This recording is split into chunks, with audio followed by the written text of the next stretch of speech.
বাইজিদ বুস্তামি সারা রাত মা সন্ধ্যা রাতে চাইলো পানি। বাইজিদ ছোট্ট বাবু, সামনে তার পরীক্ষা, সারা রাত ব্যাপী পড়বে। মায় কয়, বাবা বাইজিদ, মারে একটু পানি খাওয়াও। বাইজিদ পানি আনতে আনতে মা ঘুমায় গেছে।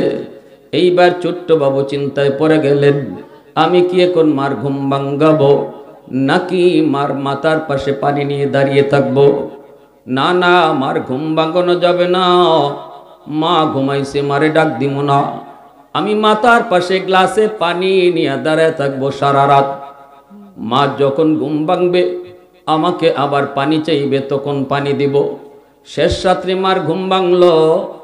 মা তাকায় দেখে ছোট্ট বাইজিদ মাথার পাশে গ্লাসে পানি নিয়ে দাঁড়ানো। এইবার মায় কই, বাবা বাইজিদ, শীতের রাত দাঁড়ায় দাঁড়ায় কাঁপতেছো, হাতে কি? কয়, মা পানি। বাবা পানি কেন? কয়, মা সন্ধ্যা রাত্রে তুমি পানি চেয়েছিলে। মা ঘুম থেকে লাফ দিয়ে ওইটা কয়, বাবা সন্ধ্যা রাত্রি চেয়েছি, তারপরে কি হলো? কয়, মা তারপরে তুমি ঘুমায় গেছো। বাজান রে, সারা রাত গ্লাসে পানি নিয়ে মার জন্য তুই দাঁড়ায় রইলি, একটা বার মারে তুই ডাক দিলি না কেন? কয়, না গো মা, ডাক দিলে তোমার ঘুম ভাঙবে, কষ্ট হবে, এজন্য আমি ডাক দেই নেই। বাইজিদের মা টান দিয়া বুকের মধ্যে জড়ায়া আল্লাহ দরবারে হাত বাড়ায়া কয়, মালিক, আজকে আমার ছোট্ট বাইজিদ মার জন্য যা করছে এর বদলা দেওয়ার ক্ষমতা আমার নাই। হাত দুইটা বাড়ায় দিলাম তোমার দরবারে। আল্লাহ, আমার বাইজিদকে শুধু ওলি বানাইলে আমি খুশি না, জগতের সকল ওলিদের সরদার বানাও, জগতের সকল ওলিদের সরদার বানাও। মা দোয়া করতে দেরি হয়েছে, আল্লাহর দরবারে কবুল হতে দেরি হয় নাই। ওয়াসকুরুনি, মার খেদমত করে মদিনায় নবীকে দেখতে আসতে পারেন না। ইয়ামেনের করণ এলাকা, মার দুইটা চোখ নাই, অন্ধ মা। মাকে তুলে তুলে খাওয়ায়, মার লালন পালন করে। মা মদিনায় মায়ার নবী দেখতে মন চায়। মায় কয়, বাজান, আমাকে কার কাছে রেখে যাবা? এই কথা বলতেই ওয়াসকুরুনি আর মদিনায় যেতে পারেন না, মার খেদমত করেন। মায় কয়, আল্লাহ, তুমি তো দেখতেছো, আমারও তো মন চায় আমার পুত্র, আমার কলিজার টুকরা ছেলেটা তোমার হাবিবরে মদিনায় যায় একটু দেখতো, কিন্তু আমি বৃদ্ধ মা, আমি অন্ধ, মার কারণে মদিনায় যেতে পারে না গো। ও মালিক, আমিও তোমার দরবারে হাত দুইটা বাড়ায় দিছি, আমার ছেলে ওয়াইজের খবরটা তুমি তোমার হাবিবের কাছে পৌঁছায় দিও। আল্লাহ পাক জিব্রাইল মারফতে মায়ার নবীকে জানায় দিয়েছে, বন্ধু, তোমার একজন পাগল ইয়ামেনে থাকে, করণ এলাকায়, সে তোমার বড় আশিক, মদিনায় আসতে মন চায় কিন্তু আসতে পারে না, মার খেদমতে কষ্ট হবে। আমি আল্লাহ তারে এত মায়া করেছি মার দোয়ার কারণে, তারেও আমি জগতের ওলিদের সরদার বানায়া দিছি, মার দোয়ার কারণে তারে মুস্তাজাবুদ দাওয়া বানায়া দিছি। সে হাত উঠাইতে দেরি, আমি আল্লাহ সে যা চায় তা দিতে দেরি করি না। ও বন্ধু, তোমার উম্মতের জন্য তার কাছে দোয়া চাইও, দোয়া, আল্লাহু আকবার জোরে। তোমার গুনাহগার উম্মতের জন্য তার কাছে দোয়া চাইও, তার হাত আমি ফিরায় দেই না, আল্লাহু আকবার। এত সম্মানী আল্লাহ বানায় দিছে। ওয়াইসকুরুনি, যাকে এলাকার মানুষেরা পাগল কইয়া ডাকতো, করণ এলাকার মানুষেরা বলতো পাগল, কিন্তু মার দোয়ার কারণে আল্লাহ পাক ওই জমানার ওলিদের সরদার বানায় দিছে। নবীর জমানায় আসার পরেও নবীকে দেখতে পারেন নাই, তাই সাহাবী হতে পারেন নাই, কিন্তু সাইয়্যিদুত তাবিঈন হয়েছে। এজন্যই হাকিমুল উম্মত মুজাদ্দিদ মিল্লাত মাওলানা আশরাফ আলী থানভী রাহমাতুল্লাহি আলাইহি বলেছেন, যুবক, ও ছোট ছোট বাবারা শোনো, জীবনের মাত্র শুরু তোমাদের, আমার আপনার প্রত্যেকের জীবনে আল্লাহ কিছু লাইট লাগাইয়া দিয়েছে, জ্বালায় দেয় নাই রে। এই লাইট যদি জ্বালাইতে হয় জীবনের পাওয়ার হাউস থেকে লাইন ওকে করো। এই যে এই জায়গায় লাইট জ্বলবে না, যদি পাওয়ার হাউস থেকে লাইন ওকে করা না হয়, কারেন্টের সংযোগ যদি দেওয়া না হয়, লাইট জ্বলবে না। ঠিক তেমনি আমার আপনার প্রত্যেকের জীবনে আল্লাহ লাইট দিছে, জ্বালায় দেয় নাই। জ্বালানোর জন্য আল্লাহ বলেছে মা বাবা তোমার কারেন্ট, আল্লাহু আকবার, ওখান থেকে লাইন ওকে করো, আমি আল্লাহ ওই বাতি জ্বালায় দিব, আল্লাহু আকবার। ইজ্জত চাও, সম্মান চাও, সমাজে তুমি সম্মানের চেয়ারে বসতে চাও, সর্ব জায়গায় সম্মান পেতে চাও, শর্ত হলো বাপ মার দোয়া লাগবে। মা বাবার দোয়া ছাড়া সম্মান কোরানো যায়। 4 নাম্বার পুরস্কার হলো হাকিমুল উম্মত মুজাদ্দিদি মিল্লাত মাওলানা আশরাফ আলী থানভী বলেন, যেই সন্তানের পিছনে বাপ মার দোয়া থাকে, এই সন্তানকে আল্লাহ পাক মক্কা মদিনা জিয়ারত করার তৌফিক দেয়। মক্কা মদিনা, মা মিন বালাদিন বারিন ইয়ানজুরু ইলা ওয়ালিদাইহি নাজরা রাহমাতিন ইল্লা কাতাবাল্লাহু লাহু বিকুল্লি নাজরাতিন হাজ্জাতাম মাবরুরা। নবীজি বলেন, যেই সন্তান বাপ মার চেহারার দিকে মায়ার নজরে তাকায়, মা বাবারে খুশি রেখে চলে, বাপ মার সাথে বসে বসে গল্প করে, মার সাথে খানা খায়, বাবার সাথে খানা খায়, বাবার চেহারার দিকে নজর দেয়, মার চেহারার দিকে নজর দেয়, নবীজি বলেন যতবার নজর দিল ততবার তার আমল নামায় কবুল হজের সওয়াব আল্লাহ দান করে। ফেরেশতারা কয়, মালিক, যেই সন্তান দুনিয়ার জমিনে বাপ মার চেহারার দিকে তাকায়া তাকায়া শত শত হজ কামাই করেছে, এই সন্তান রে তুমি বাস্তবে একবার তোমার নবী রওজা আর তোমার ঘর দেখাও। সুবহানাল্লাহ, জোরে কোন। ঘরে বসে যে এতগুলা হজ কামাই করছে, আল্লাহ তারে বাস্তবে হজ করার তৌফিক দাও। আল্লাহ দোয়া কবুল করে নেয়, জোরে কোন সুবহানাল্লাহ। এজন্যই মা ভক্ত সন্তান, বাবা ভক্ত সন্তান কেমনে হজে যাবে সে নিজেও জানবে না। টাকা পয়সার বিষয় না, হজে যাইতে গেলে টাকা পয়সা লাগে কথা ঠিক, কিন্তু আল্লাহ চাইলে টাকা পয়সা ছাড়াও আল্লাহ কবুল করতে পারে কি পারে না? অসংখ্য অগণিত নজির আল্লাহ পাক রব্বুল আলামিন চাইলে কবুল করে নেয়। এজন্যই হাকিমুল উম্মত বলেন 4 নম্বর পুরস্কার হলো এই সন্তানকে আল্লাহ মক্কা মদিনা জিয়ারত করায়। 5 নম্বর পুরস্কার হলো যেই সন্তানের পিছনে বাপ মার দোয়া থাকে, এই সন্তান মরণের সময় তার কালেমা নসিব হয়। সুবহানাল্লাহ, আস্তে কইলেন। পৃথিবীতে এর চেয়ে বড় কোনো দৌলত আছে মরণের সময় যার কালেমা নসিব হবে? পৃথিবীতে এর চেয়ে বড় কোনো দৌলত, এর চেয়ে বড় কোনো পাওয়া, এর চেয়ে বড় কোনো চাওয়া আছে যেই মানুষটা মরণের সময় ঈমান সাথে নিয়ে যায়? কি ভাই?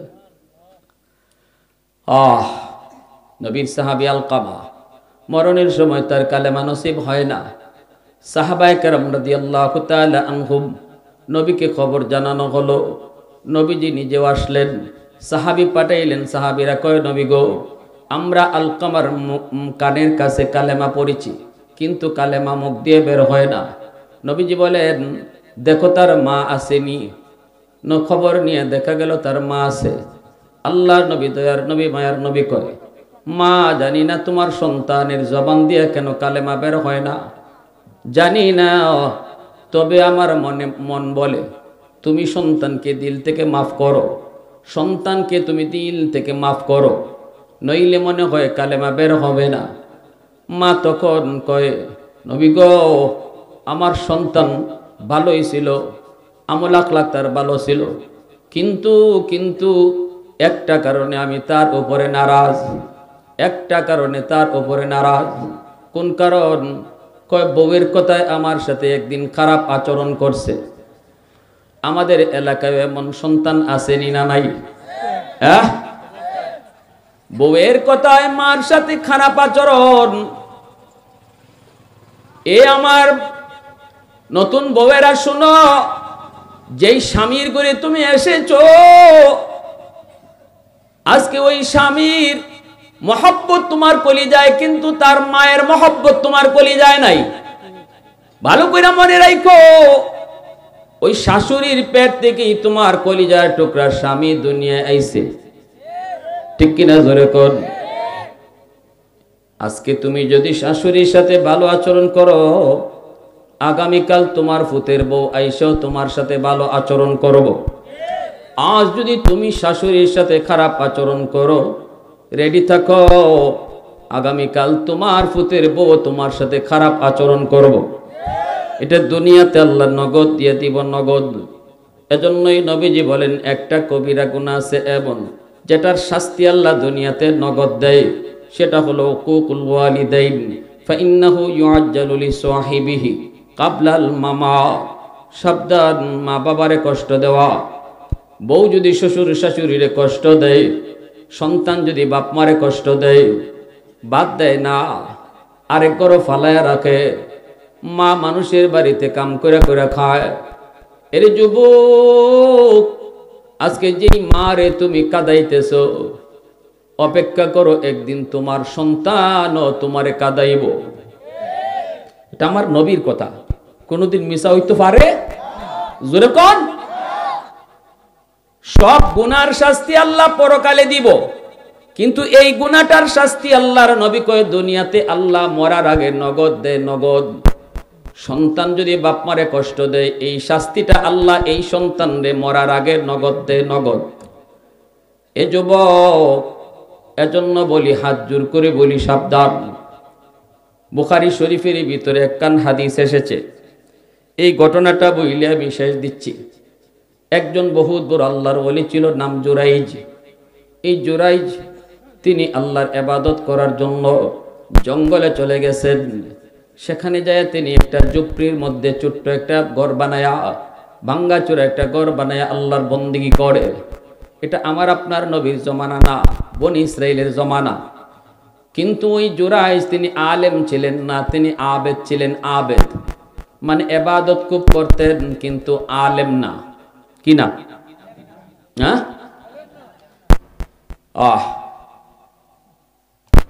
মা সন্তানকে দেখার জন্য তিনি জঙ্গলে গেছে, ওই ঝুপড়ির মধ্যে যে দেখে দরজা লাগানো। মা দরজার বাহির থেকে ডাক দিছে, বাবা জুরাইজ। জুরাইজ তখন নামাজে। এইবার জুরাইজ চিন্তায় পড়লো, মা আমারে দরজার বাহির থেকে ডাক দিল, আর আমি নামাজে দাঁড়াইয়া আল্লাহর সাথে কথা কইতেছি। এখন আমি কি করবো? আসসালাত ওয়া উম্মি, একদিকে নামাজ আর একদিকে আমার মা। আলেম না হওয়ার কারণে তিনি তার মনে মনে কয়, না, নামাজ বড়, আমি আল্লাহর সাথে কথা বলতেছি, এটা বড়। মার কথা পরে শোনা যাইব, নামাজ ভাঙ্গে নাই। মা অপেক্ষা করে চলে গেল বাড়িতে। দ্বিতীয় দিন মা আবার আসছেন, আইসা দেখে আবারও দরজা লাগানো। আবারও ডাক দিছে, বাবা জুরাইজ। এই দিনও তিনি এই টাইমে নামাজে দাঁড়ানো। এবারও জুরাইজ কয়, নামাজটা শেষ করি, তারপরে শুনবো মার ডাক। মা অপেক্ষা করে করে চলে গেল। তৃতীয় দিন আইসো, মা দেখে দরজা লাগানো। এই দিনে যখন সন্তান দরজা খুলল না, তখন মা একটা বদদুয়া দিয়ে গেল। বদদুয়াটা হলো, আল্লাহ যেন তোরে কোনো বেশ্যা নারীর মুখ দেখায়। নাউজুবিল্লাহ। বুঝছেন? মা বাবা কষ্ট পাইয়া যদি কিছু কইয়ালায়, মনে রাখো এটা সাথে সাথে, এটা সাথে সাথে, ঠিক কিনা? হ্যাঁ, এটা ফিরে না, এটা কবুল হয়। এজন্য মা বাপ মা যারা আছেন, আপনাদেরকেও বলবো, সন্তান না বুঝে যদি কখনো কখনো কষ্ট দিয়ে ফেলে, সাবধান, বদ্ধ দিয়েন না। কারণ বদ্ধটা দিলে এটা কিন্তু কবুল। এই সন্তান যখন বিপদে পড়বে, তখন মা আর ওই বাবাই সবার আগে কানবে। সন্তানের বিপদ কিন্তু মা বাপ মা সইতে পারবে না, যতই কষ্ট দিক, যতই বাপ মারে কষ্ট দিক। এজন্য ধৈর্য ধরেন, আর এই কথা বলবেন, আল্লাহ আমার সন্তানরে তুমি বুঝ দাও, আল্লাহ আমার সন্তানরে হেদায়েত দাও। আল্লাহ বুঝে না, গজব দিও না। আল্লাহ ঠাটা ফালায় মাইরো না, আল্লাহ অ্যাক্সিডেন্টে ফালায় মাইরো না। আল্লাহ কষ্ট আছে আমাদের দিলে, তোমার কাছে দোয়া চাই, সন্তানরে বুঝ দিও। এইভাবে দোয়া কইরেন, ডাইরেক্ট বদ্ধ দিয়েন না। অনুরোধ, সন্তান বদ্ধ দিলে এটার মধ্যে ফিরে যাব, তখন মা আর বাবাই সবার আগে কান্না শুরু করব। কিছুদিন যেতে না যেতেই এইদিকে দেখা গেল একটা যুবতী মেয়ে অন্যায় কাজ করলো, জিনা করলো, পেটে সন্তান আসলো, বাচ্চা হয়ে গেল।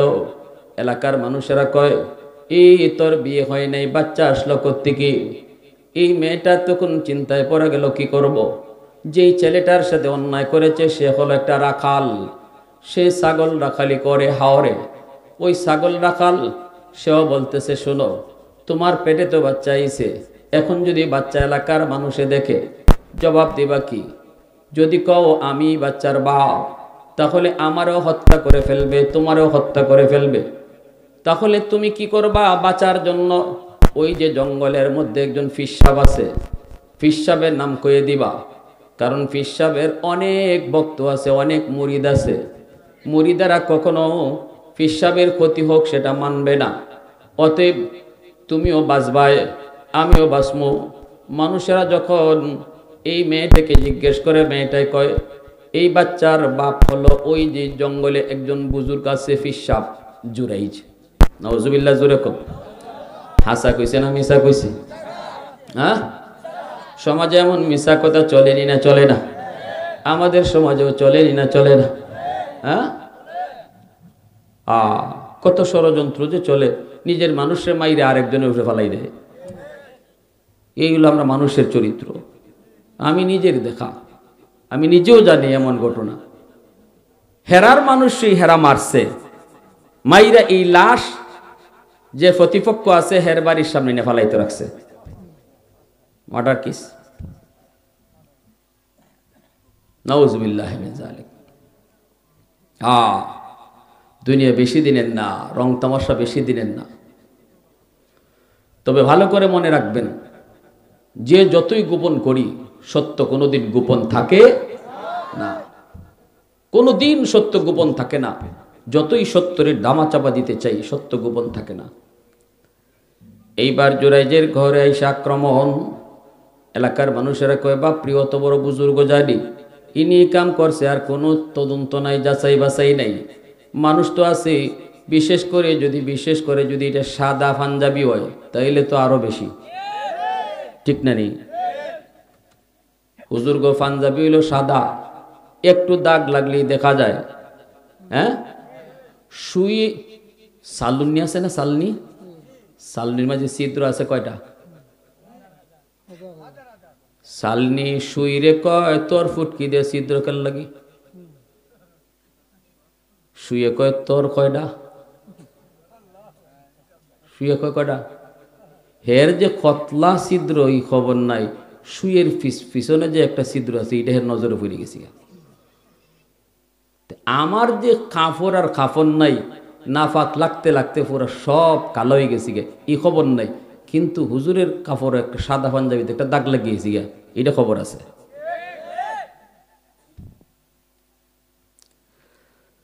কোনো কথা নাই, বার্তা নেই, গিয়া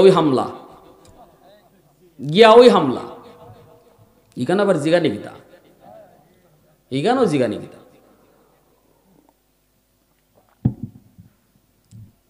বাঙ্গা চোরা গড় এমনি তো বাঙ্গা, গিয়ে ওই আরো বাংছে। এরপরে দিয়ে শুরু মাইরও করছে। জুরাইজ কয়, আমারে কেন মারো গো? কয়, হয় এখন তো কইবা কেন, কিছুই বুঝো না, এখন তো কিছুই বুঝবা না, যা করার তো করছো। কই কি হয়েছে একটু কও না। দুই পক্ষ হয়ে গেছে, আর একদলে কয় সাবধান, হুজুরের গায়ে হাত দিবি না, আগে বুঝা লই। সমাজের মধ্যে কিছু মানুষ আছে, তারা আলেম ওলামাকে অনেক মহব্বত করে, ঠিক কিনা? জোরে বলে। কিছু ওইলেই লাভ দেয় না, কয় আগে বুঝা লই, ঠিক কিনা? দুই পক্ষ হয়ে গেল।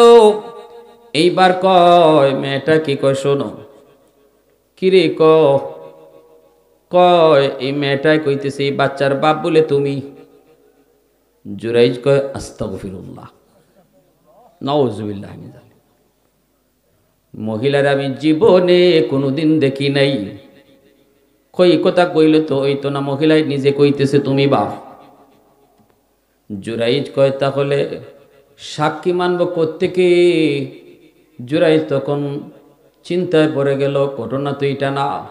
তৃতীয় দিন আমার মা যখন আমাকে না পায়া দরজার পাশ থেকে গেছে, আর একটা বদ্ধ দিছিল, আমি নামাজেও শুনছি কথাটা। আল্লাহ তোরে যেন কোনো বেশ্যা নারীর ফান্দে ফালায়, গন্ডগোল ওই জায়গায় এই জায়গায় না, ঠিক না? হ্যাঁ, আগুন লাগছে শেরপুর, ফানি দেই ফরিদপুর, ঠিক না? গন্ডগোল তো ওই জায়গায়। এইবারে জুরাইজ কয়, শোনো বুঝছি আমি গন্ডগোল কোন জায়গায়, আমি ফিরে গেছি বিপদে, তবে আমার ভুল আমি স্বীকার করব, মার কাছ থেকে মাফও চেয়ে নিব। আল্লাহ আমার বহুত বড় ভুল হয়েছে, বিপদ থেকে উদ্ধার করো। এই বইলে জুলাইজ আল্লাহর সাহায্য চাইয়া তিনি বলতেছে, সাক্ষী কে মানব, কোত্থেকে মানব? সাক্ষী আমারও নাই, এই মহিলারও নাই, তবে আমি এই দুধের বাচ্চা, যেই বাচ্চা মার কোলে আছে, এই দুধের বাচ্চাকে সাক্ষী দিতে বলবো। বুখারী শরীফ, ইমাম বুখারী রহমতুল্লাহি আলাইহি বুখারী শরীফের মধ্যে এনেছেন, ওই বুজুর্গ শাহাদত আঙ্গুল দিয়া ওই দুধের বাচ্চার পেটের মধ্যে একটা গুতা দিয়া কয়, এ ওয়ালাদ, ইয়া ওয়ালাদ, মান আবুক, হে বাচ্চা তোর বাপকে ডাকো। সাথে সাথে আল্লাহ ওই দুধের বাচ্চার জবান খুলে দিছেন। এই ক্ষমতা আল্লাহর আসেনি না নাই? আল্লাহ চাইলে দুধের বাচ্চার জবান আল্লাহ দিতে পারে কি পারে না? ওই দুধের বাচ্চার জবান খুলে গেল। সাথে সাথে বাচ্চাটা ডাক দিয়ে কয়, আবি ফুলান রাই, আমার বাপ হলো অমুক রাখাল। আল্লাহু আকবার, জোরে বলো। উপস্থিত মানুষের ভিতরে সবাই বুঝে গেল জুরাইজ দোষী নয়, দোষী হলো ওই রাখাল। সাথে সাথে এই মানুষগুলা জুরাইজের পা ধইরা মাপ চাইল, মহিলাকে অ্যারেস্ট করলো, ওই রাখালকে অ্যারেস্ট করলো, জুরাইজের পা ধইরা মাপ চাইল, হুজুর আমাদের ভুল হয়ে গেছে, মাফ করে দেন। আর এই ভাঙ্গা ঘর আর ভাঙ্গা ঘর না, আমরা বিল্ডিং বানায় দিব। জুরাইজ কয়, আমি বিল্ডিং এ থাকতে চাই না, বিল্ডিং এর প্রয়োজন নাই, তোমাদেরও কোনো দোষ নাই, দোষটা আমার নিজেরই, দোষটা আমার। মার পা ধরে যায় মাপ চাইছে। ভাইরা বন্ধুরা, কিতাবের ভিতরে লিখে, লাউকানা জুরাইজ ফাকিহান, জুরাইজ যদি আলেম হইতো কখনো এই ভুল হইতো না। এজন্যই রাসূল কয়, ফাকিহুন ওয়াহিদুন আশাদ্দু আলা শাইতান মিন আলফি আবিদ। একজন আলিমকে শয়তান হাজার আবিদ, যে আলিম না শুধু ইবাদত করে, আলেম না, কোরআন হাদিসের জ্ঞান নাই কিন্তু ইবাদত করে, এমন 1000 আবিদকে শয়তান পথ ভুলাইতে যতটা শয়তানের কষ্ট হয়, একজন আলেমকে পথ ভুলাইতে এর চেয়ে বেশি কষ্ট হয়। এটা আমার নবী বলছেন। কথাটা বিশ্বাস হয় না আপনাদের? হ্যাঁ, বড় পীর আব্দুল কাদের জিলানী রহমতুল্লাহি আলাইহিকে, অসুবিধা হইতেছে আপনাদের, আর দেরি করব না, বানিয়ার সঙ্গে এত দেরি হয় না, আর 5টা মিনিট। তাহাজ্জুদের সময় শয়তানে আইসা ওই উপর থেকে শয়তানে আওয়াজ দেয়, ও আব্দুল কাদের, আব্দুল কাদের, আমি আল্লাহ বলতেছি। শয়তানে কয়, আমি আল্লাহ বলতেছি। কি কষ্ট করে তুমি তাহাজ্জুদ ফরবার লেগে উঠতেছো, সারা জীবন কি কম ইবাদত করছো আমি আল্লাহর, আমি তোমার উপরে খুশি হয়ে গেছি, আর ইবাদত করণ লাগতো না।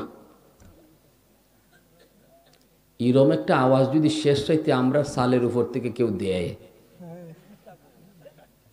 পরের দিন বানিয়েছ মাইক লই এলান শুরু হইব, আর ফাওয়ার মাটিত লাগবো। হ্যাঁ, আর যদি মহিলারা শুনে তে তো বাপ ডাকতে সময় লাগতো না। মা বোনরা তো খালি যদি শুনে অমুক জায়গায় দয়াল বাবা আইছে, তে আর জামাই রেজি গায় না দয়াল বাবার নাম শুনলে। তো এই ধরনের হইলে তো আমরা কইতাম যে ওইসে কাম, আমি আব্দুল কাদের জিলানী হয়ে গেছি, আমারে আল্লাহ, আমার সাথে আল্লাহ কথা কয়। বড় পীর আব্দুল কাদের জিলানী কয়, আস্তাগফিরুল্লাহ আস্তাগফিরুল্লাহ, তুই ইবলিস, তুই ইবলিস, আমার আল্লাহ হইতেই পারে না। ইবলিসে কয়, কেমনে বুঝলায়? বালা করে বুঝে কইও, আমি কিন্তু আল্লাহ কইতেছি। বড় পীর কয়, তুমি আল্লাহ হইতেই পারো না, কারণ আল্লাহ তার নবীরে কয় ওয়াবুদ রাব্বাকা হাত্তা ইয়াতিয়াকাল ইয়াকিন, নবী গো আপনিও মরণ পর্যন্ত আমার ইবাদত করেন। যেখানে আল্লাহ তার নবীরে কয় মরণ পর্যন্ত ইবাদত করার, হি আল্লাহ আমার মতো কটায়ার মডাই আব্দুল কাদের জিলানিরে ইবাদতের পেনশন দেয় কেমনে? এটা এই যে এই কথাটা কি কোনো আলিম ছাড়া কেউ কোনোদিন কইতে পারলো না? কইতে আপনারা আলিম ছাড়া কইতে পারলো না? এই আয়াত নিয়ে জানা আছে। আমি মনে মনে ভাবলাম না ওই তো পারে 70 বছর যাবো তাহাজ্জুদ পড়তেছে, আল্লাহ তো পেনশন দিতে পারে এখন, আর কত নামাজ পড়তাম। আল্লাহ যখন কইলিছে তে আল্লাহ আমার উপরে খুশি মনে হয়। কিন্তু তাই নি কথা কইছেন পরে শয়তানে কয় রে আব্দুল কাদের তোর এলেমে তোরে বাঁচাইল আজকে। আব্দুল কাদের জিলানি কয় আস্তাগফিরুল্লাহ। কয় এখন আবার কি তুইল? এখন আবার কি তুইল? এখন তো বালা কতই কইলাম তোমার এলেমে বাঁচাইলে। বলে না, এটা তোর আগেরটার থেকে আরো বড়টা। এই ষড়যন্ত্র এটা আগের থেকে আরো বড়। কয় কেমনে? কয় আমারে আমার এলেমে বাঁচাইছে না, আমার আল্লাহর দয়ায় আমি বাঁচছি। সুবহানাল্লাহ জিরা বলেন। এজন্য রাসূল বলেছে ফাকিহুন ওয়াহিদুন আশাদ্দু আলা শাইতানি মিন আলফি আবিদ আও কামা ক্বালা নবী আলাইহিস সালাম। ওই জুরাইজ ইনি যদি আলেম হইতো তাইলে ইনি ভুলটা করতো না। কারণ একজন আলেমে জানে নামাজও যদি থাকো, ভালো করে মাসালা শুনলেন, নফল নামাজে যদি আপনি থাকেন, নফল নামাজে শরীয়তের মাসালা হইল মা বাবা যদি ডাক দেয় নামাজ ভাঙ্গিয়ে সাথে সাথে বাপ মার ডাকে যাইতে হবে। যে অবস্থায় আছেন, আপনি রুকুতে আছেন, মায়ের ডাক দিছে ও বেটা আব্দুল করিম, মাসালা হলো নামাজ যদি নফল হয় সাথে সাথে রুকুত থেকে আর হারনি নাই, এখান থেকে মার ডাকে যাইতে গা নামাজ ভাঙ্গিয়া, এটা মাসালা। আর যদি নামাজ ফরজ নামাজ হয়, নামাজ যদি কি হয় ফরজ নামাজ হয়, তখন মা যদি ডাক দেয় পাশের রুম থেকে, বাবা যদি পাশের রুম থেকে ডাক দেয়, তখন তুমি বিষয়টা বুঝতায় যে এই ডাকটা, এই প্রয়োজনটা এটা কেমন। এটা কি এমন কোনো প্রয়োজন মার যে যেটা এখনই গিয়ে শুনতে হইব বা এখনই কাছে যাইতে হইব, নাইলে মার কোনো বিপদ হয়ে যাব। যেমন মনে করেন মা বাথরুমে ঢুকছে, ফিরে গেছি গা, বাথরুমে ফিরে গেছে, ও বেটা তাড়াতাড়ি দর, এরকম নাকি ডাক দিছে ও বেটা আব্দুল করিম আসুদ একটা কথা কইতাম আসলাম, দুইটা দুই রকম কিনা? যদি তুমি বুঝো যে কথাটা ফরে শুনলেও চলবো, মার কোনো ক্ষতি হইতো না, মা বিছনার থেকে ফিরে গেছি গে এমন না, বাপ বিছনার থেকে ফিরে গেছি গে এমন না, যদি এমন হয় তাইলে ফরজ নামাজটা শেষ করতে হয়। শেষ করে গিয়ে কইতে আম্মা আমি নামাজ আসলাম কিতা কও, আব্বা আমি নামাজ আসলাম কিতা কও। আর যদি বুঝো যে অত্যন্ত জটিল অবস্থা আছে, মা বিপদ আছে, এই অবস্থায় যদি তুমি ডাকটা বুঝো, তাহলে মাসালা হলো ফরজ নামাজও সাথে সাথে বাঙ্গিয়া মার ডাকে সারা দিতে হয়। মাসালা মনে থাকবো, একটা মাসলা জানা 70 রাকাত নফল নামাজ পড়ার থেকে বেশি সওয়াব।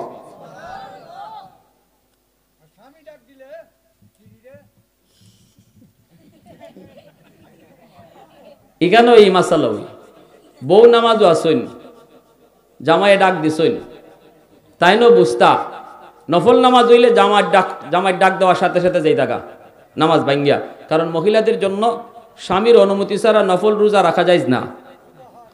স্বামীর অনুমতি ছাড়া মহিলাদের জন্য নফল রোজা রাখোই কিনা যায় না। নফল রোজা রাখার আগে স্বামীর অনুমতি লাগবো। হ্যাঁ, মহিলা যদি ফরজ নামাজও থাকে আর স্বামী যদি ডাক দেয়, তাহলে বুঝতো এই ডাকটা কিরকম, ফরে গিয়ে শুনলে হইব নাকি ওখানে যাওয়ান লাগবো। স্বামী প্যারালাইসিস রোগী, বিছনাথ ফরা, বিছনাথ থেকে ফিরে গেছি গা, অথবা বাথরুমে গিয়ে ফিরে গেছি গা, তখন বউয়ের কাজ হইলো, দায়িত্ব হইলো, মাসালা হইলো, সাথে সাথে নামাজ ভাঙ্গিয়া যাইতে গা।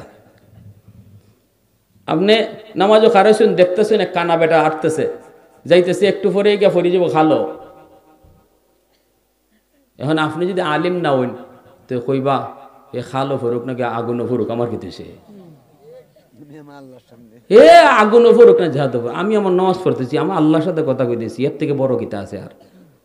কিন্তু শরীয়তের মাস্ত হইলে নামাজ ভেঙ্গে লিতে হয়, ভেঙ্গে তাড়াতাড়ি তারা আটকাইতে হয়। ওই এলেমের গুণ আসতেছে না আসতেছে না। বাচ্চা ঘুমাই রইছে, ফরি যেতেছি কে হাঁটতে গিয়া, দেখতেছো নামাজ ভেঙ্গে লিতে হয়। এই সময় বুজুর্গি দেখাইয়া লাভ নাই, বলে না আমার আল্লাহ বাঁচাইব না, আমি নামাজ পড়িলি। কথা কি ভাই, হাঁ পাইছে সুবল মাইরে দিব, আপনি নামাজ রয়েছেন না, মাসালা হইল বা নামাজ ভাঙতায় ভেঙে জীবন বাঁচাইতায়। এজন্যই কিতাবে লেখছেন জুরাইজ যদি লাউকানা জুরাইজ ফাকিহুন, যদি ফকি হইতা তাইলে এই কামটা করতা না। এজন্য আমার ভাইরা বলতেছিলাম, মা বাবার দোয়া বদদোয়া সরাসরি কার দরবারে কবুল?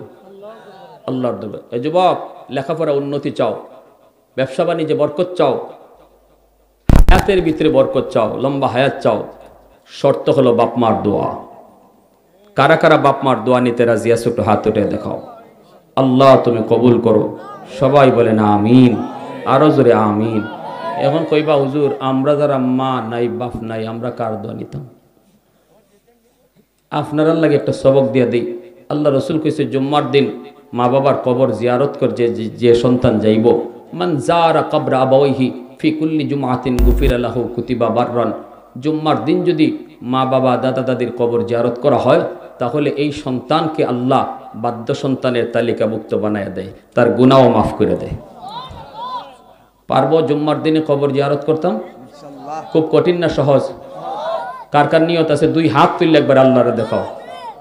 যদি অন্যদিন মিস হোক, আগামীকাল কি বার? যুবক বলো আগামীকাল কি বার? জুম্মার দিন ফজরের পরে হোক, আপনি যে টাইমে টাইম পান, জুম্মার পরে হোক, আসরের পরে হোক, সূর্য ডুবার আগে আগে, সূর্য উঠার থেকে নিয়ে সূর্য ডুবার আগে আগে আমরা অবশ্যই কবরস্থানে যাব ইনশাআল্লাহ। আমাদের মুর্দেগান সাগরে নৌকা